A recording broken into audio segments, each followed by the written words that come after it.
Olá, queridos, sejam bem-vindos a mais uma noite da conferência Aviva-nos da Coalizão pelo Evangelho. Ontem tivemos o privilégio de ouvir Jonas Madureira, sempre bom, né? Falou sobre frieza espiritual e falou sobre o que Deus é capaz de fazer. Hoje, Reverendo Mauro Meister, vai ser imperdível, pregando a partir de Ezequiel 37 e ensinando a gente muita coisa. Ainda dá tempo, manda o link, chama outras pessoas, espalha pelo WhatsApp, Twitter, Facebook, Instagram, TikTok, o que você tiver aí. Chama o povo para vir ouvir, tá bom? Deus abençoe. A Cultura Cristã é a editora oficial da Igreja Presbiteriana do Brasil, organizada em 25 de fevereiro de 1948. Nossos livros apresentam a solidez e consistência teológica reformada, são rigorosamente bíblicos e de alto nível. Nosso currículo para a escola dominical cobre todas as faixas etárias, oferecendo ajuda significativa e prática aos professores para bem cumprirem sua missão de ensinar as Escrituras. Ligue 0800 014 1963 e faça já seu pedido. E com agilidade e competência, nossa equipe vai trabalhar para que seus livros cheguem o mais breve possível até você. Desde 1948, contribuindo para reformar a Igreja no Brasil por meio da literatura. É uma alegria muito grande poder falar nessa conferência promovida pela Coalizão pelo Evangelho nesses dias e atentar para esse tema tão fundamental e tão necessário que é o avivamento. Nós sabemos que biblicamente e historicamente o povo de Deus passa por momentos em que a fé renasce, a fé está de fato viva e em determinados momentos parece que a fé se esfria. Em alguns casos, quem olha de fora vê a própria fé morta. Principalmente quando não se trata só de um indivíduo, mas quando se trata da manifestação da fé coletiva, do povo de Deus como um todo. Então, às vezes, nós enxergamos alguns que estão bem na fé, mas que podem observar e ver o que acontece com a comunidade, com a família da fé como um todo. Então, minha proposta é que nós possamos, nesse tempo que vamos gastar aqui juntos, meditar em Ezequiel, no capítulo 37, exatamente num momento em que o povo de Deus passava por grandes dificuldades e tribulações e carecia certamente de um avivamento. Então nós vamos ler aí os versos 1 até o verso 14 de Ezequiel 37, quando aparece essa significativa pergunta de Deus para o profeta. E então me perguntou: Filho do homem, acaso poderão reviver estes ossos? Diz assim a palavra de Deus: Veio sobre mim a mão do Senhor. Ele me levou pelo Espírito do Senhor e me deixou no meio de um vale que estava cheio de ossos, e me fez andar ao redor deles. Eram muito numerosos na superfície do vale e estavam sequíssimos. Então me perguntou: Filho do homem, acaso poderão reviver esses ossos? E eu respondi: Senhor Deus, tu sabes. Disse-me ele: profetiza a esses ossos e dize-lhes: ossos secos, ouvi a palavra do Senhor. Assim diz o Senhor Deus a estes ossos: eis que farei entrar o Espírito em vós e vivereis. Porei tendões sobre vós, farei crescer carne sobre vós estenderei pele e porei em vós o Espírito e vivereis. E sabereis que eu sou o Senhor, Jeová. E então profetizei segundo me fora ordenado. Enquanto eu profetizava, houve um ruído, um barulho de ossos que batia contra ossos e se ajuntavam, cada osso ao seu osso. Olhei, e eis que havia tendões sobre eles, e cresceram as carnes, e se estendeu a pele sobre eles. mas não havia neles o Espírito. Então ele me disse: profetiza ao Espírito, profetiza, ó Filho do homem, e dize-lhe: assim diz o Senhor Deus, vem dos quatro ventos, ó Espírito, e assopra sobre estes mortos para que vivam. Profetizei como ele me ordenara, e o Espírito entrou neles, e viveram, e se puseram em pé, um exército sobremodo numeroso.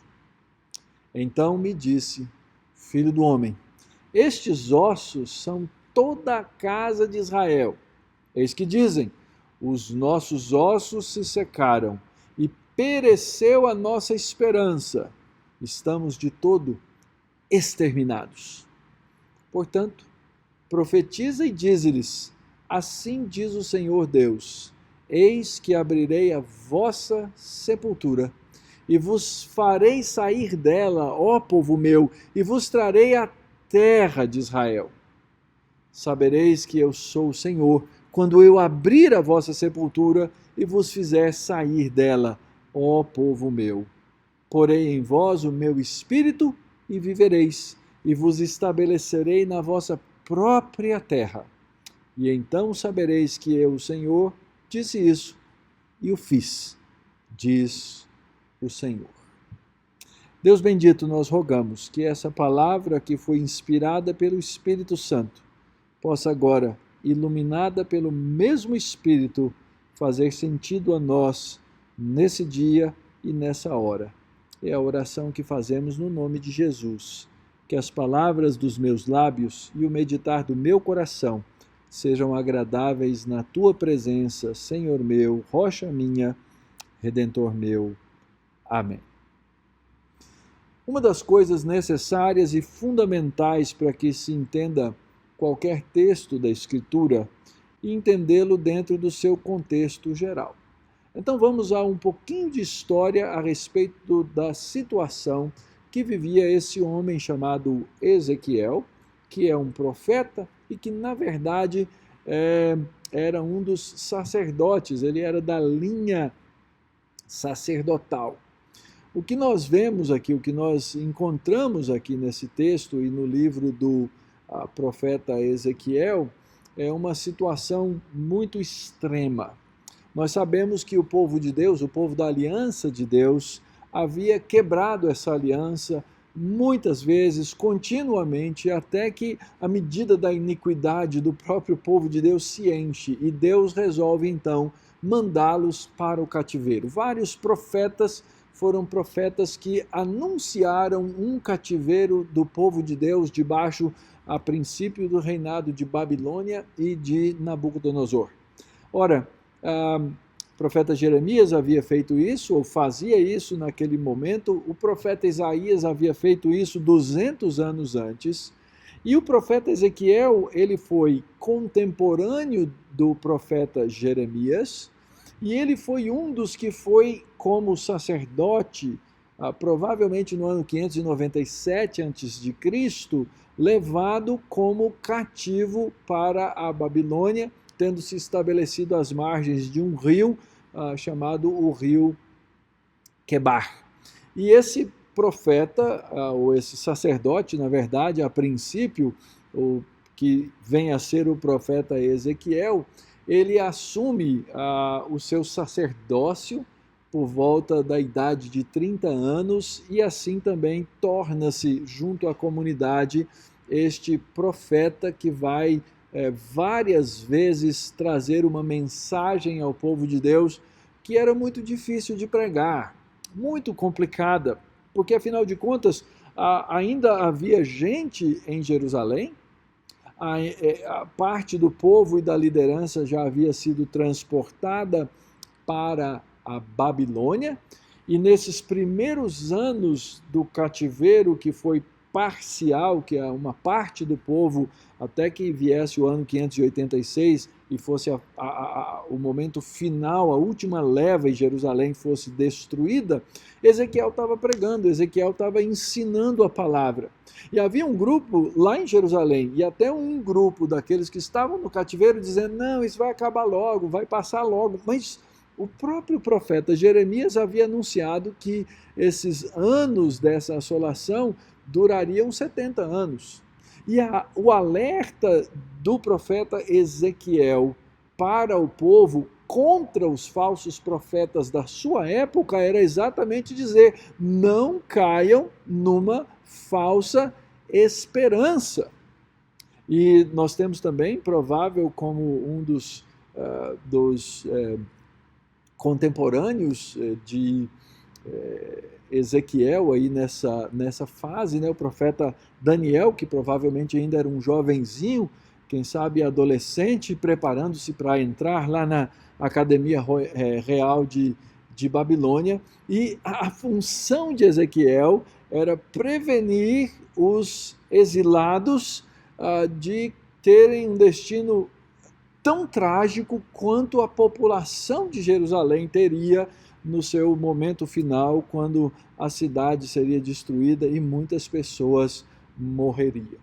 Então, dentro da sequência da profecia de Ezequiel, nós vamos encontrar diferentes fases e momentos, e essa fase, a partir do capítulo 36 da profecia, é quando ele começa a falar da restauração da terra, da restauração do povo, da ressurreição da nação de Israel e também da reunificação dos dois reinos, um que já havia desaparecido lá no ano 722, 721, 22 a.C., e agora o povo que estava sendo, o Reino do Sul, que estava sendo levado para o cativeiro. Essa profecia, ela acontece em 2 atos. Uma visão, que vai do verso 1 até o verso 10, e depois a própria interpretação, algo que é muito peculiar do profeta, que é trazer a profecia, anunciar essa profecia e depois trazer a interpretação e dizer: olha o que aconteceu.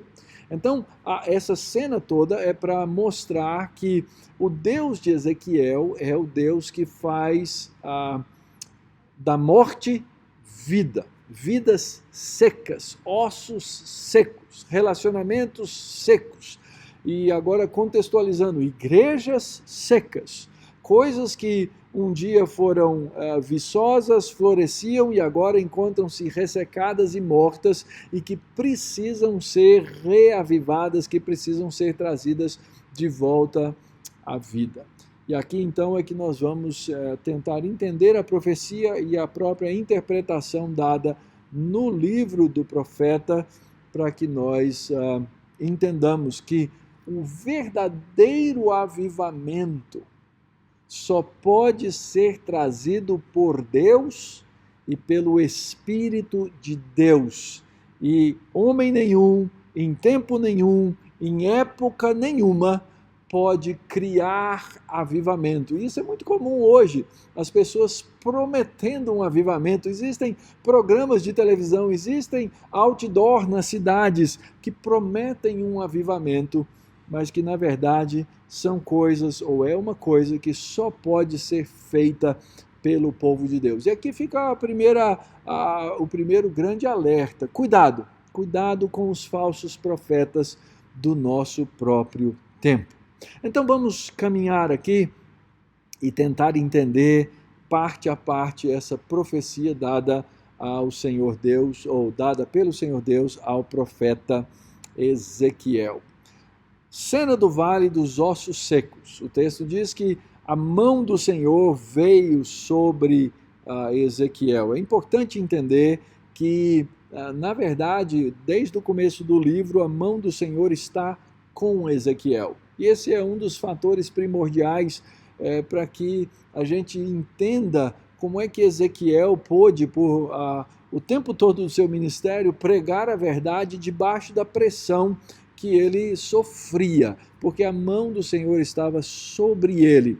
E aqui vem de novo a mão do Senhor sobre ele, e diz o texto que essa mão do Senhor o levou até o meio de um vale que estava cheio de ossos secos.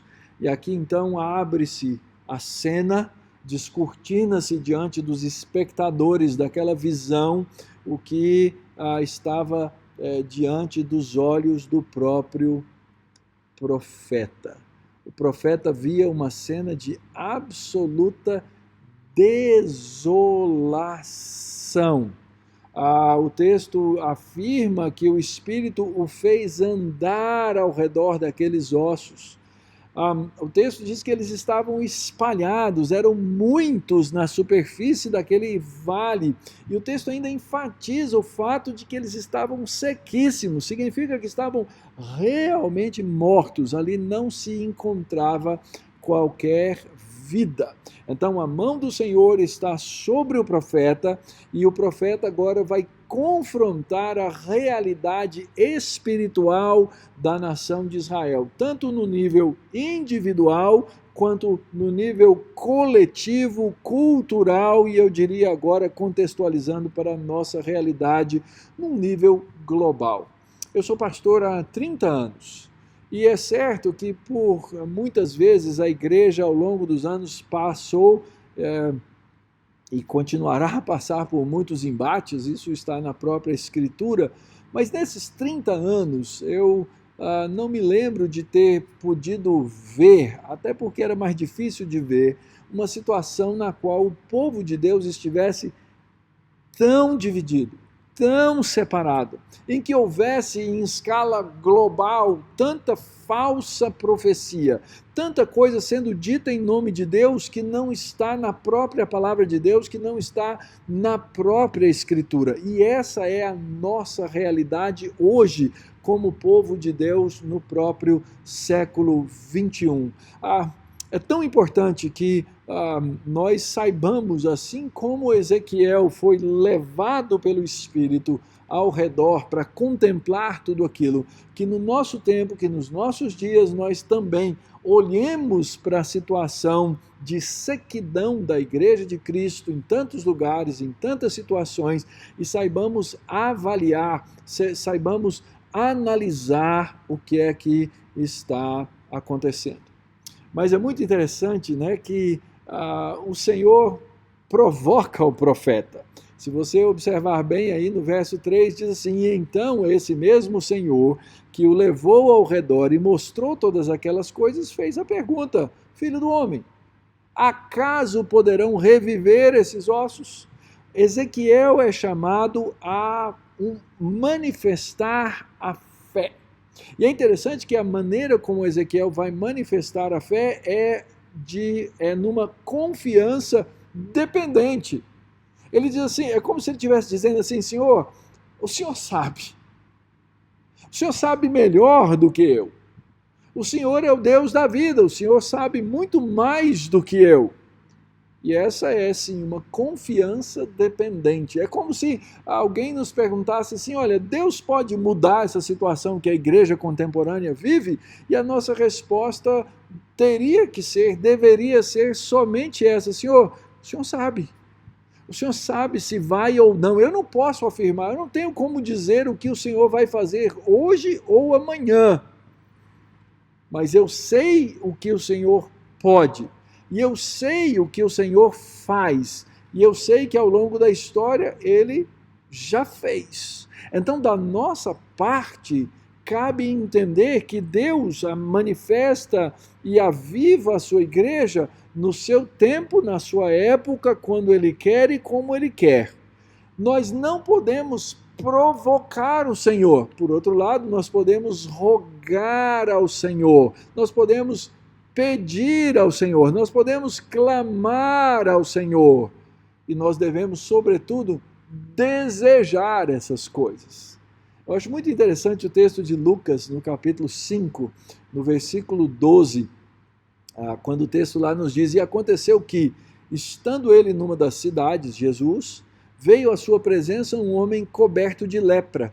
Ao ver a Jesus, prostrando-se com o rosto em terra, suplicou-lhe: Senhor, se quiseres, podes purificar-me. E ele, estendendo a mão, tocou-lhe, dizendo: quero, fica limpo. E no mesmo instante lhe desapareceu a lepra. Logo, queridos, o avivamento vem por meio das orações, mas elas não são necessariamente o instrumento. Elas são aquilo que Deus nos ordenou fazer e que Ele pode sim usar para conduzir o seu povo nessa expectativa, assim como nós temos a expectativa da volta do nosso Senhor e nós clamamos sem saber quando Ele voltará. Nós dizemos: Maranata, vem Senhor Jesus. Assim, em geral, nós podemos pensar, e outros estudos dos nossos irmãos essa semana vão trazer aí mais detalhes sobre, historicamente, sobre o que Deus fez e tem feito ao longo da vida da igreja, não é? O fato é que o povo de Deus precisa entender a realidade e precisa clamar pelo reavivamento. Cena 2. Cena 2, os ossos vão se tornar em corpos. O texto diz que ordena o profeta a profetizar aos ossos. Imagina, né, a situação bizarra. O profeta vendo que os ossos estavam secos, aliás, eles estavam sequíssimos, eles estavam definitivamente mortos. Quem fala com morto? Geralmente o doido, né? Assim diz o Senhor aos ossos, e ele profetiza: eis que farei entrar o Espírito em vós e vivereis. Porei tendões, farei crescer carne, estenderei a pele, vou colocar o Espírito e vivereis, e sabereis que eu sou o Senhor. Então, nessa cena 2, nós encontramos a ordem ao profeta para que ele pregue aos mortos a palavra de Deus. E aqui tem uma lição muito preciosa. Porque às vezes a gente olha para o mundo, e para o mundo a gente sabe, estão mortos nos seus delitos e pecados, precisam de vida. A gente sabe então que essas pessoas só serão salvas mediante a atuação do Espírito Santo. E Deus determinou que isso seria feito, ou que Ele queria fazer, por meio da pregação da palavra. Por isso que nós pregamos, mas nós pregamos para mortos. Agora, o grande desânimo que vem sobre nós é quando nós olhamos para a igreja e olhamos para ela e olhamos para os próprios crentes e é como se eles estivessem mortos. E parece que essa pregação é mais desalentadora e mais desanimadora.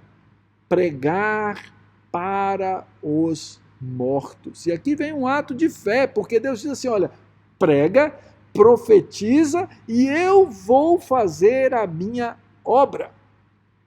Não significa que Deus depende da minha obra para fazer a obra dele, mas significa que Deus resolveu fazer dessa maneira. Então Deus ordena ao profeta que ele fale aos ossos, os ossos então podem reviver, porque o profeta já tinha respondido: podem esses ossos reviver? E a resposta do profeta é: o senhor sabe que o que o senhor fizer acontecerá. Então, a interpretação vai vir lá adiante no verso 12, não é?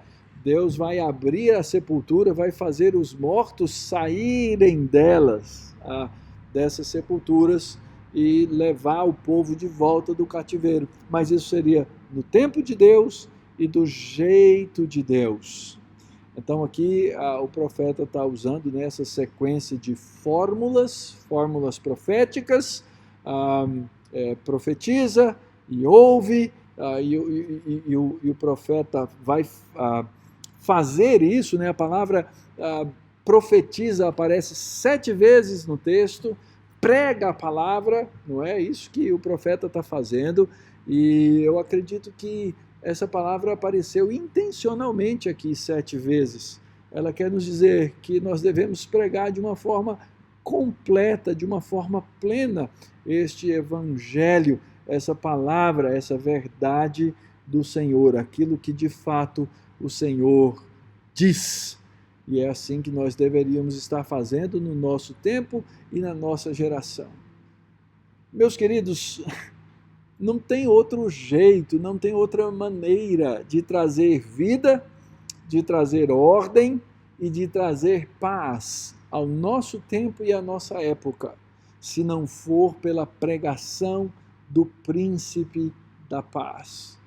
Nós fomos encarregados, nós recebemos no Novo Testamento a ordem de pregar. A grande comissão nos ensina isso: ir, pregar, ensinar, batizar, discipular. O apóstolo Paulo estimula e ordena a Timóteo a pregar a palavra, quer seja oportuno, quer não. E o resultado aparece diante dos olhos do profeta, né? O verso 7 é a conclusão. Então eu profetizei, segundo me for ordenado, e enquanto eu profetizava, houve um ruído, e os ossos começaram a bater uns nos outros, e de repente tinha tendões, e cresceram carnes, e tinha pele. Mas no finalzinho, existe essa expressão interessante e preciosa no texto que diz assim: mas não havia neles o Espírito. A obra tem que ser uma obra completa de Deus fazendo todas essas coisas. O Deus da vida, ele tece, ele recria, ele refaz, mas ele tem que mandar o seu Espírito para que o povo dele, para que os seus eleitos, que estavam agora como ossos secos no vale da Babilônia, pudessem ser eventualmente trazidos de volta por ele para aquela terra que havia sido prometida, a terra que mana leite e mel. E Ezequiel está aqui então reafirmando, enfatizando que o avivamento de Deus vem no tempo de Deus, que eles podiam ter certeza e que eles deveriam ter confiança de que Deus, pela sua palavra, haveria de agir. Cena 3. Finalmente os mortos vêm à vida, versos 9 e 10. Então ele me disse: profetiza ao Espírito, profetiza ao Filho do Homem e diz-lhe: assim diz o Senhor, vem dos quatro ventos, ó Espírito, e assopra sobre esses mortos. De novo, o profeta cumpre aquilo que Deus ordena. Profetizei como ele me ordenara, e o Espírito entrou neles, e viveram e se puseram em pé, um exército sobremodo numeroso. Então essa cena 3, ele fala de novo da ordem de Deus, da obediência do profeta e da ação de Deus. Veja só, aqui existe uma diferença muito grande entre a ordem das coisas que são estabelecidas na palavra de Deus para acontecer, a maneira como Deus ordena, pede do seu povo uma reação à sua ordem e Deus traz o resultado. O que acontece muitas vezes na falsa pregação, na pregação do falso profeta, em primeiro lugar, é que ele faz ou ele quer ordenar aquilo que Deus não ordenou.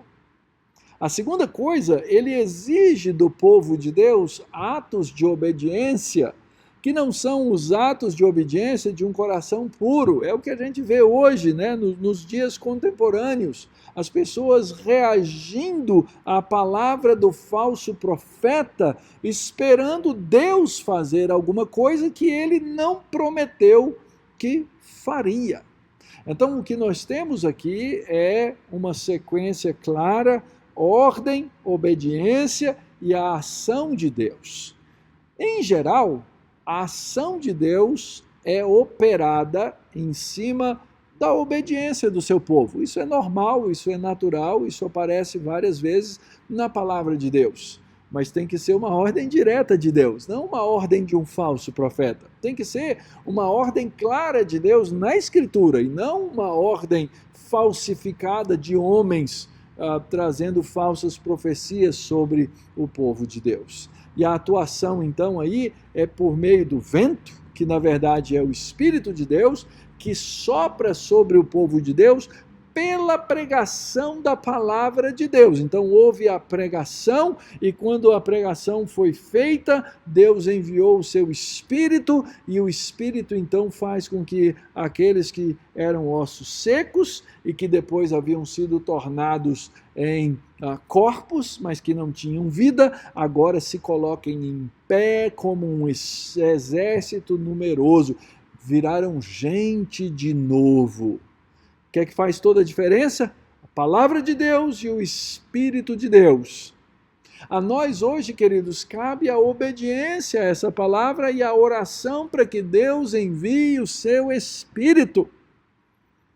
Eu costumo dizer que o Salmo 126, que é o Salmo da volta do cativeiro, quando o Senhor restaurou a sorte de Sião, ficamos como quem sonha, a nossa língua se encheu de riso, a nossa boca de júbilo e assim por diante. No final daquele salmo, a partir do verso 4, nós encontramos ali a famosa oração do avivamento. A maior parte da nossa vida cristã é uma vida vivida em meio a muitos vales e muitos ossos secos ao nosso redor. Mas o texto do Salmo 126 diz que quem sai chorando e plantando, não é quem vai semeando, vai voltar com júbilo, trazendo seus feixes. E muitas vezes nós esquecemos que o choro é parte da vida cristã, é parte do cristianismo. E que muitas vezes as nossas lágrimas são usadas para regar as sementes plantadas, porque Deus assim o faz. Então, cabe a nós ouvir a voz de Deus na palavra, atender ao seu apelo dado pelo Espírito na Escritura, obedecê-lo e clamar para que ele complete, para que ele faça aquela obra, porque a obra que nós fazemos é a obra que é dele mesmo. E aí então caminhamos para a interpretação, não é, do texto, da profecia. O próprio Senhor interpreta: então me disse, filho do homem, esses ossos são a casa de Israel. Eis, e a casa de Israel aqui é a casa unificada, é a casa Reino do Norte e Reino do Sul. Eis que dizem, os nossos ossos se secaram, pereceu a nossa esperança, estamos de todo exterminados. Então, Deus dá a ordem, profetiza, diz, assim diz o Senhor Deus: eis que eu abrirei a sepultura e vos farei sair dela, povo meu, e vos trarei a terra de Israel. E sabereis que eu sou o Senhor, que eu sou Jeová, quando eu abrir a vossa sepultura e vos fizer sair dela, ó povo meu. Queridos, que expressão preciosa. Povo meu. Deus chamando aqueles ossos secos de seu povo, porque ele haveria de avivá-los, de revivê-los. O verso 14 diz com todas as letras: porei em vós o meu espírito e vivereis, e vos estabelecerei na vossa própria terra. Vocês vão sair desse cativeiro. E então sabereis que eu, o Senhor, disse isso, e o fiz, diz o Senhor. Então, as duas coisas que ficam muito claras aqui. A primeira delas é que eu tenho que ter consciência e percepção da situação de desespero. Esses ossos são a casa de Israel. São ossos secos. Eles diziam: a nossa esperança secou, fomos exterminados. E quando alguém diz eu fui exterminado, significa não tem mais esperança, não tem mais nada diante de mim. Mas a mensagem de esperança vem logo a seguir. É Deus agindo, é o seu Espírito fazendo as coisas que ele disse que ia fazer para trazer o seu povo da morte para a vida novamente.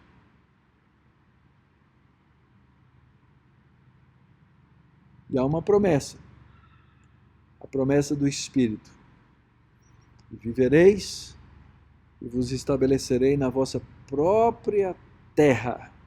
E isso será uma confirmação de que o Senhor é o Senhor, porque Ele diz e Ele faz. E aqui, queridos, então, nós chegamos naquele ponto em que nós precisamos entender o que é que Deus está dizendo a nós hoje na sua palavra. E como é que eu posso entender essa palavra e aplicar ao nosso tempo e clamar? Em primeiro lugar, ouça ao Espírito por essa palavra. Muito cuidado. Existe muito falso profeta, existe muita falsa interpretação da Escritura, existe muita distorção dessa palavra de Deus. E essas coisas são satânicas. Elas estão por todos os lados, elas estão nas televisões, elas estão nos rádios, elas estão nas literaturas, elas estão nos púlpitos, elas estão muitas vezes em muitas salas de pequenos estudos, elas estão em reuniões de orações, falsas coisas, falsas profecias, mentiras em nome de Deus. Cuidado, muito cuidado. São muitos os falsos profetas dos nossos dias. Se são profetas verdadeiros, coloque-os aos testes bíblicos. Veja se essas coisas são fato, porque as pessoas hoje são crédulas. Facilmente creem nas mentiras desses falsos profetas. Não caia nessa. Confira a Escritura com a Escritura. Confira se essas pessoas estão de fato pregando aquilo que a palavra de Deus ensina, porque esse é o nosso papel, essa é a nossa missão, é por aí que nós temos que caminhar. Se você porventura está ouvindo essa palavra nessa noite, e você vive numa igreja que não prega a verdade da palavra de Deus, cuidado, pode ser que em breve os seus ossos se encontrem secos num vale.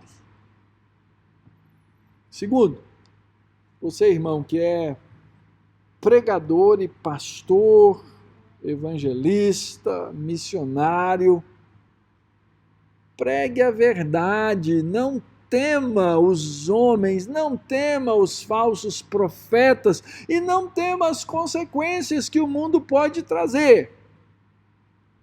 Nós fomos chamados a amar a verdade e pregar a verdade. Isso significa dizê-la, articulá-la e confrontar os falsos profetas. Só que às vezes os falsos profetas estão em posição cultural, social e até eclesiástica de privilégio. Isso pode sim vir contra nós. Irmão, pregue a Cristo e a sua doutrina. Isso é o que nos cabe. A pregação verdadeira agrada a Deus. Pregue a pregação verdadeira, não pregue para agradar os homens.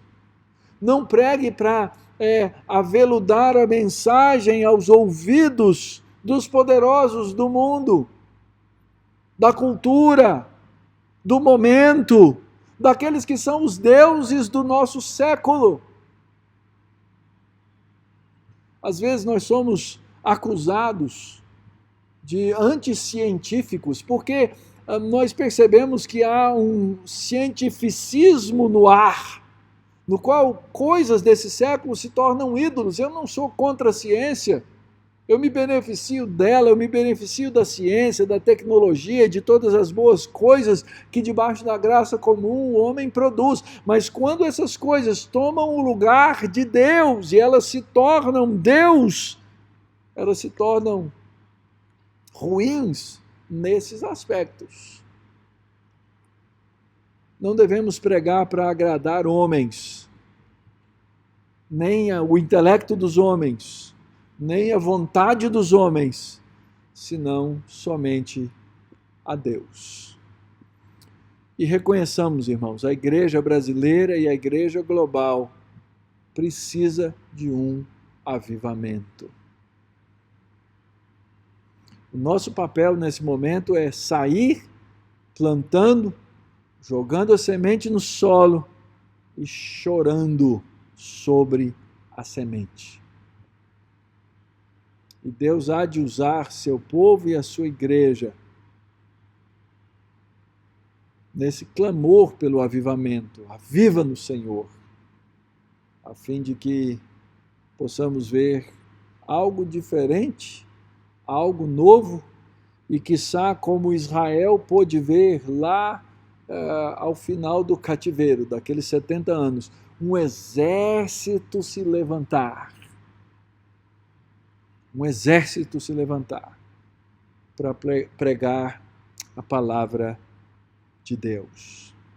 Que o Senhor tenha misericórdia de nós e que em Jesus Cristo, no desejo profundo de cumprir aquela grande comissão, nós saibamos ouvir ao Espírito Santo pela palavra para pregar a verdade de Jesus. E que assim Ele nos abençoe para a sua glória. Amém.